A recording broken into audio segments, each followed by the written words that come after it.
Бәріңіз сәлем. Бүгін бізде Үндістандағы спикер презентациясын жасайтын болады. Және біз ол біздің конференцияда болу үшін өте ризамыз. Всем здравствуйте. Мы очень рады тому, что гость-спикер из Индии будет презентовать на нашей конференции сегодня. Он будет рассказывать про права детей и очень разные возможности для всех. Поэтому, Dhruv, we can start right now. I'll just share my screen.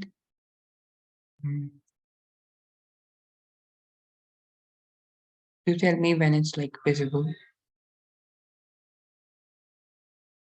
Is it visible right now? Yes, it is visible.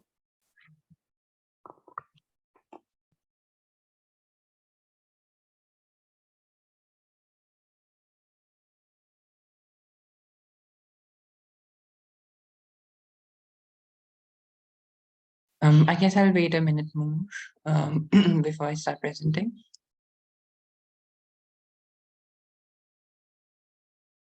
Or should I start this now? Yes, we can see it.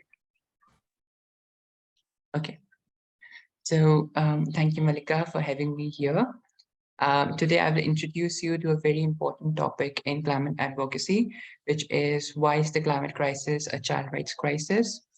I'll be taking you through briefly about what child rights mean and how they're connected to climate advocacy. I will discuss some of the projects that I have taken part in, some of the organizations that I've worked with, and the most important question, which is how can you contribute in this space and which organizations can assist you. I will also share a list of resources that I've worked on and opportunities for you that you can use to further your climate advocacy within Kazakhstan, and all the resources that I'll be using today so that you can continue learning even after the meeting. So with this, Salim miyanin atim Dhruv, Tanesh kanema kwanishtamin. Sorry for the pronunciation, but with this, we will move forward to the first leg of the presentation, which is the introduction to UNCRC, what child rights mean, so child rights 101, what is the climate connection, and finally, what's the general commitment. So starting with the most basic question, what are child rights? Child rights in itself is a very intuitive word. A child is defined as any person under the age of 18. In mainstream, we tend to use the word child for people who are not teens, who are younger than teens. But in international law, the word child refers to any person under the age of 18. The basic human rights, the fundamental rights of any child are called child rights. Their purpose is, of course, to ensure that every child grows up in a safe, healthy, fair, and free environment, away from trauma, away from abuse, exploitation, so that they can have a great life and that they can contribute even as adults. But some of the famous child rights that a lot of people know are the right to education, right against exploitation, the right to survival, the right to be heard, right to development. All of these are child rights. But the problem is that when we talk about rights, there is a lot of difference, a lot of disparity between the definition of what rights are and what is the complete comprehensive list of rights. So to resolve this, in 1989, the UN decided to bring around the leaders from all around the world, so every single country, and to sign the United Nations Convention on the Rights of the Child, which I will be referring to as the UNCRC. The UNCRC is basically a comprehensive list and definition of every single child right, and all the signatories, so all the members that signed the convention have to they are legally obligated to provide these rights to the children. So Kazakhstan and India, these are countries that have signed. Almost all member states have signed except for the US and Somalia. The US hasn't signed because of, we don't know the reasons, because they do their own thing, I guess, and Somalia because they have a lot of human rights issues going on in the country. It is the most widely ratified human rights convention, which goes to say how important it is in our daily lives. So with this, I'll be going to show you the child-friendly version of the rights. I just have them here. So if you look at this, this is the list of the rights that are available to every single child in the world. We zoom into some of them. For example, this is the most basic right, which is the right to be alive, the right that governments must provide all the resources, all the basic necessities to children so that they can develop in the best possible way.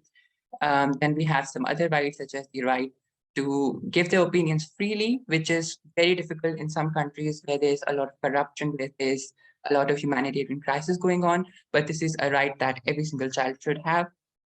Then there's the right that we are very interested in, which is the right to the best possible healthcare, clean water, drinking facilities, healthy food, which ensures that every child lives a well-balanced life and that they don't face any sort of diseases that come from malnutrition.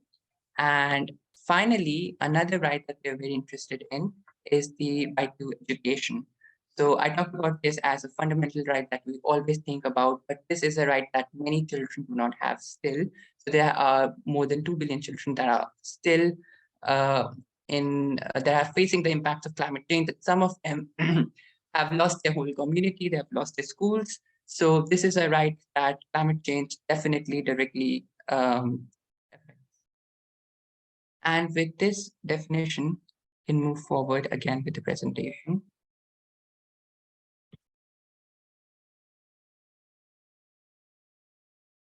Present again. I'll just be turning off my video for now because my network isn't working well. And so in previous slides, as you saw, we talked about child rights and the entire list of the child rights that are mentioned here. There are 42 articles in total which mention everything, every basic thing. And these rights are set in place so that governments are obligated to give these rights to children. So this is something that we are legally required to have. This isn't a benefit or a luxury, but every single child should have these rights in order to live a happy life in a way. These rights empower children to have their voices heard locally, nationally, as well as internationally. So there are a lot of organizations, a lot of children that are protesting against governments, that are taking their governments to courts in sometimes to because their rights have been violated. And this is an important concept. So even in Kazakhstan, which is a country that has signed the rights, the UNCRC, if you think that your government isn't delivering all of these rights to you, then you have the legal capacity to take them to court. So the main question that many of you might be thinking is that how is any of this related to environmental advocacy? Because we talked about the history of these rights, we talked about what they are, but how are they actually connected to climate advocacy? So for that, I'll be showing you a video that my council has developed. My council is COVID-19, and they've developed it in collaboration with the UN Secretary General's Special Representative on Violence Against Children. This video does a great job of explaining how child rights are impacted by climate change.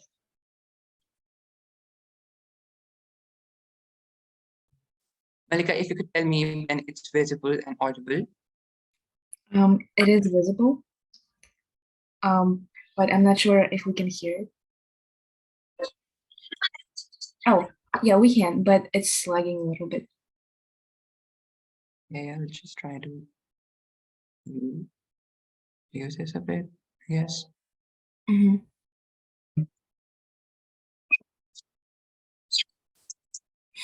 I feel like the sound is a bit disrupted.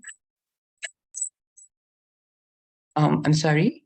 The sound is a bit disrupted, but maybe we can just read the subtitles. I'll turn off the sound.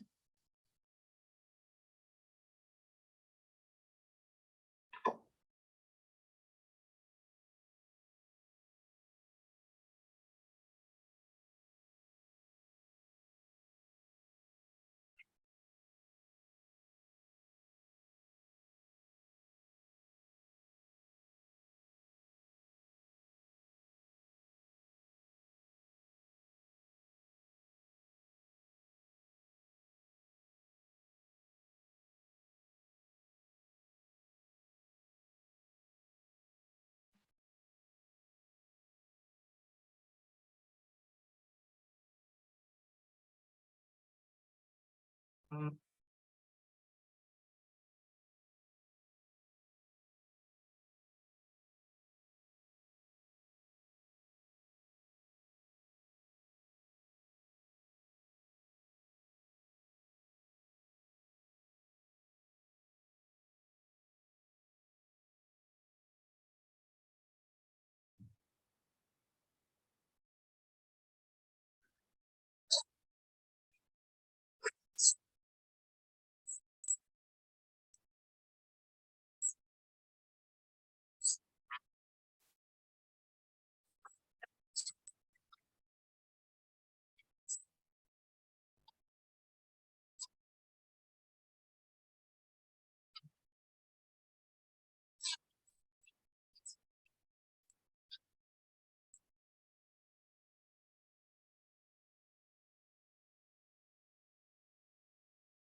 Okay, so I hope you were able to read um, the. I hope you were able to read the different subtitles there and the images. You were able to watch them correctly. So I'll be moving forward with my presentation. In the beautiful video, you learn about how the climate crisis impacts children who are the least responsible for the crisis, and yet they have to face the most uh, degrading impacts of the crisis. This is an image from the UNICEF Children's Climate Risk, which talks about how different children are exposed to different environmental hazards. For example, 820 million children, which is one third of children globally, are highly exposed to heat waves. 2 billion children, which is 90% of children, are highly exposed to air pollution. And I've heard that this is a major issue in Kazakhstan. It's a major issue in the capital of India as well, in New Delhi. And there are 920 million children, which is over a third of children globally, that are highly exposed to water scarcity.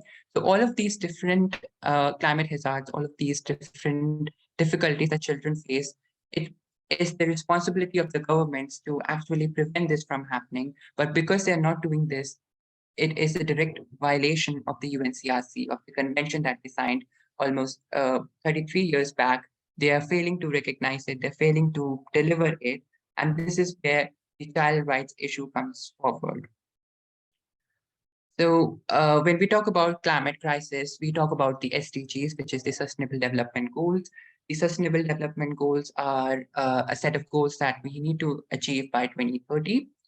But the problem is that if child rights are not held properly, if they're not delivered to children, then these goals cannot be achieved. There is no way possible to achieve all of these goals without respecting and delivering all of these different rights. You can see the connection that these rights have. For example, the climate action is directly related to the Article 20 to Article 6, which is the right to life, and the Article 29, which is the aims of education. So climate education needs to be a part of a curriculum, but many governments, many countries around the world, including my own, are failing to include climate education as part of our curriculum.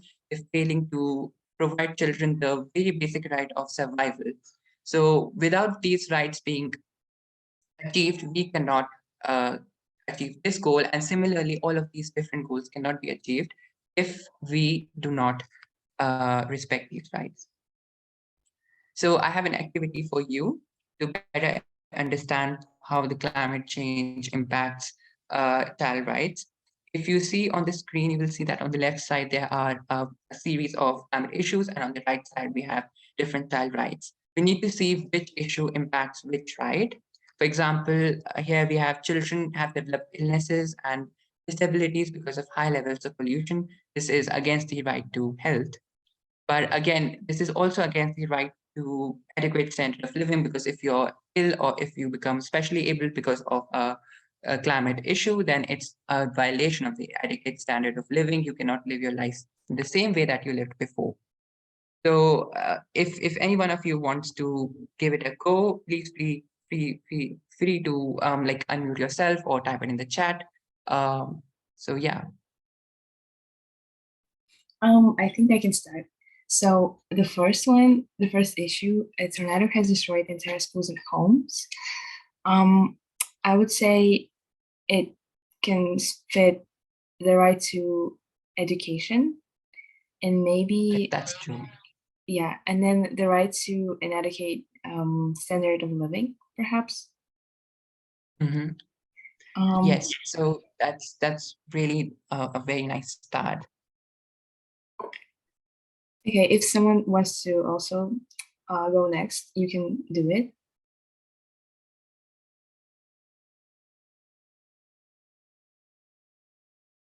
Also, if like you are looking for like some sort of hint, then maybe the drought that's affecting farming region, causing food shortages. What do you think it could lead to? For example, starvation. What does that impact?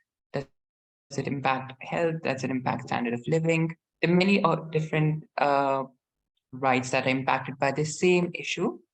I understand if like some of them can be very new. So even like the right in which people are separated from families due to extreme flooding, they lose their home, they lose their culture, they lose their identity, which is very common in the Pacific, where people, so there's this estimate that 50,000 people have to flee Pacific every single year because of flooding, coastal flooding, or even riverine flooding in some different areas.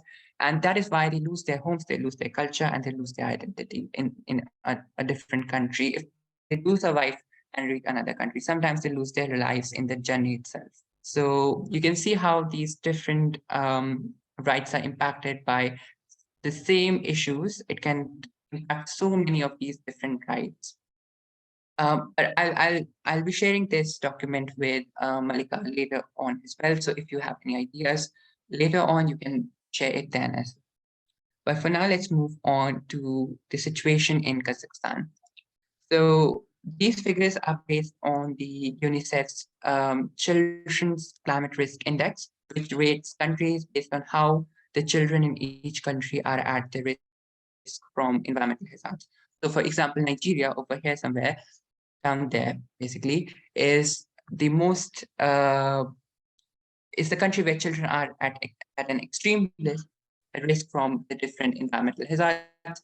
And then India and Pakistan, also Bangladesh, are countries where we are at a very high risk or an extreme risk. But Kazakhstan is a country which is doing better than its neighbors, but still it's at a medium high risk, which means children are still exposed to different environmental hazards.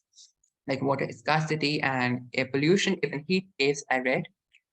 According, if I move to the atlas over here, you can look at Kazakhstan over here and comparison to all of these different countries. As I said, Nigeria over here is at an extremely high risk.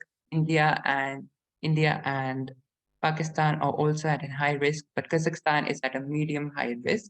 But this is not the end of the story, because the climate crisis is still progressing. So the countries that are at a medium high risk now can still become extremely difficult for children to live in the future.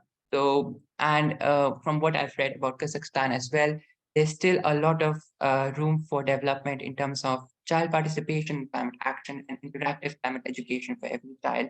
So this is why Kazakhstan is at a medium high risk instead of like being at an extremely high risk. Or over here, we can look at some countries that are at very low risk, such as Sweden and Finland, which are generally European countries. There's a lot of history that goes behind it, because a lot of these countries over here are responsible for a lot of greenhouse emission, but they're still at a very low risk. A lot of countries here are not responsible for any of the different greenhouse emissions, but they are at a very high risk still. So returning back to the presentation over here, if we go forward to this last point, which is that Kazakhstan is 15th in per capita carbon dioxide emissions worldwide, which means that even though it's performing better than its neighbor, this statistic is it's very concerning. And over here we have from a report from a UN report in 2018. This is a snippet from the report, which says that you can look at here.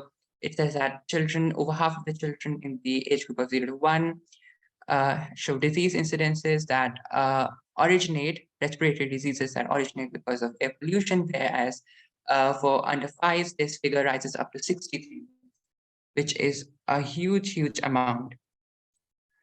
And then it also talks about how in Kazakhstan, there's a weak inclusion of environmental issues within subjects. So children aren't taught in a very intersectional manner. They're just taught either in climate science. So in a very divided manner, there's low engagement of teachers with modern teaching methods.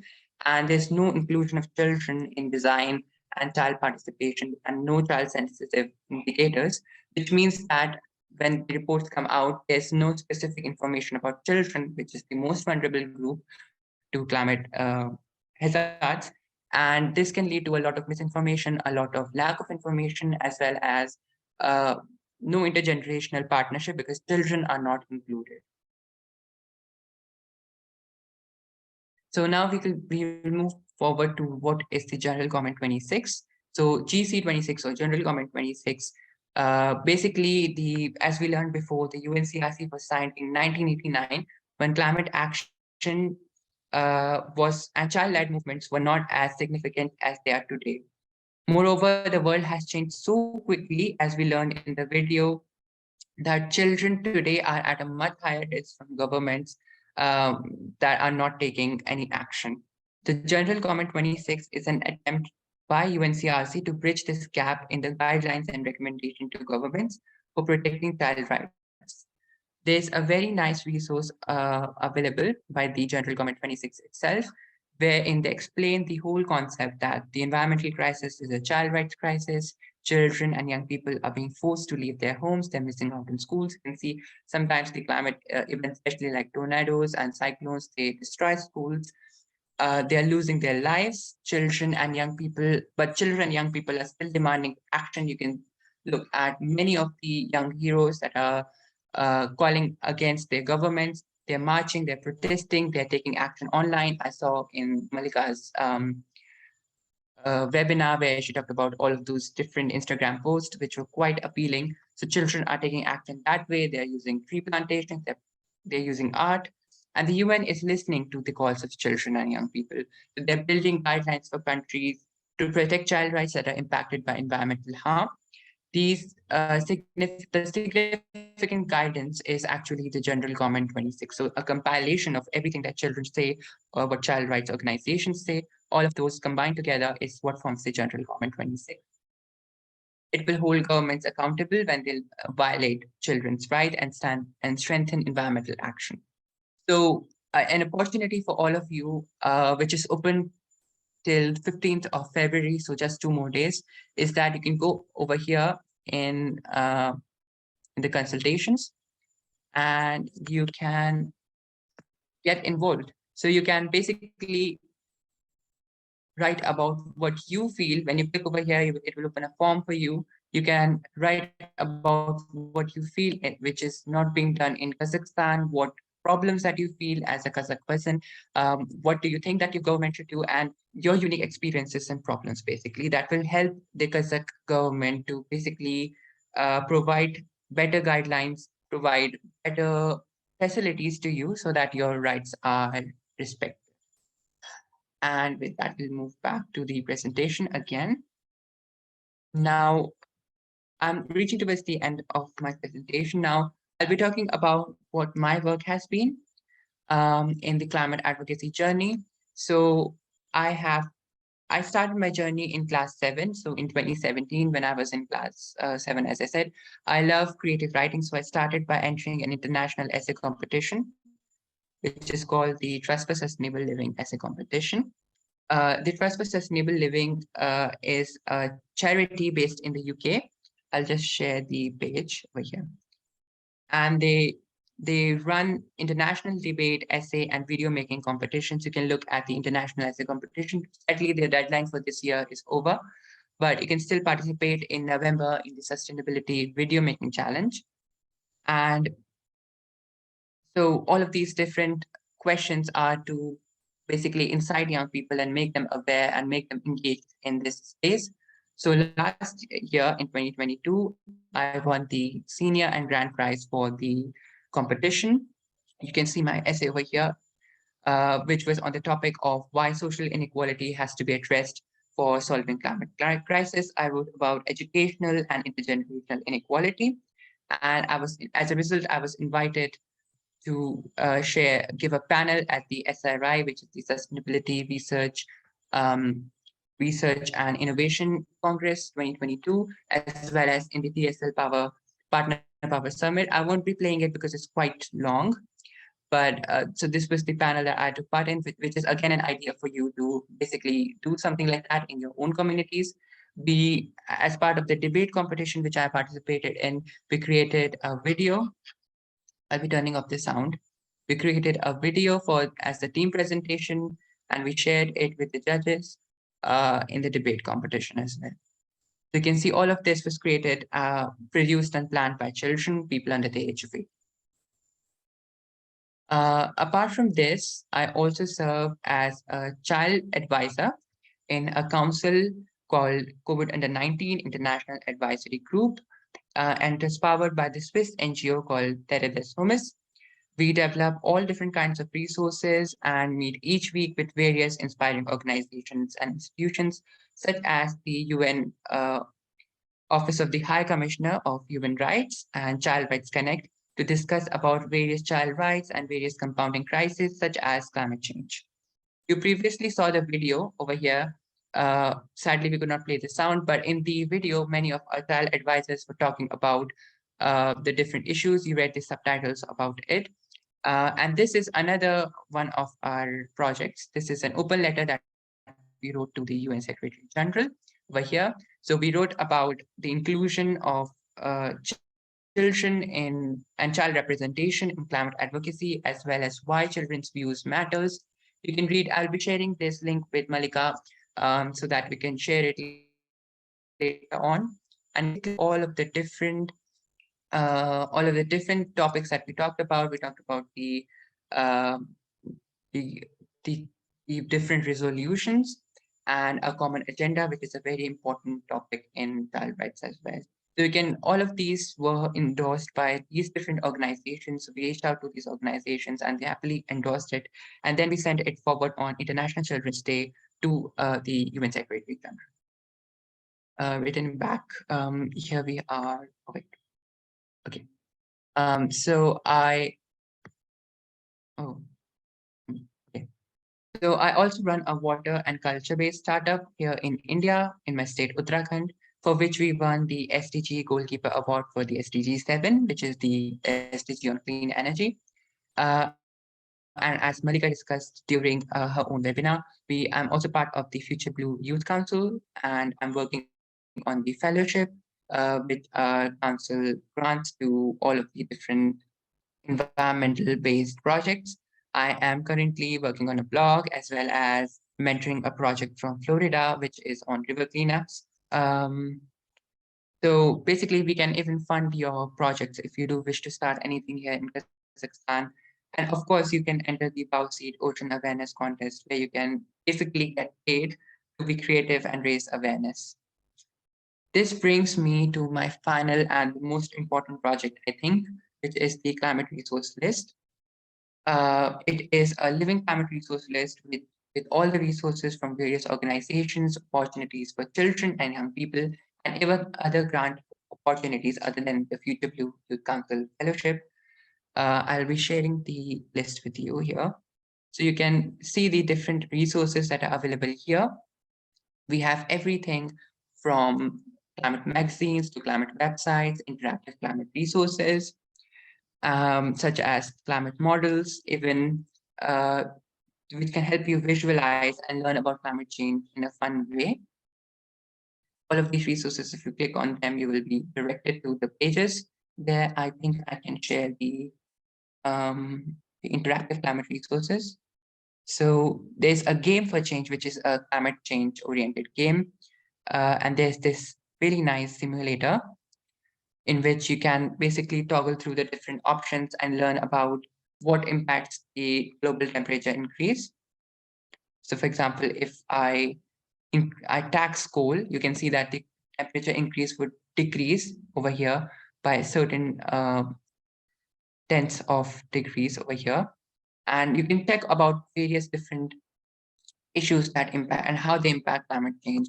So for example, if we increase the population a lot, we can look at the impact on climate change here on the temperature, global temperature increase. And so, yeah, you can basically learn about how climate change works, and this can help you to take part in different competitions such as the Bauxite Ocean Awareness Competition and the Trust for Sustainable Living competition that I shared about here. This list is always being updated. So that is why we call it a living climate resource list.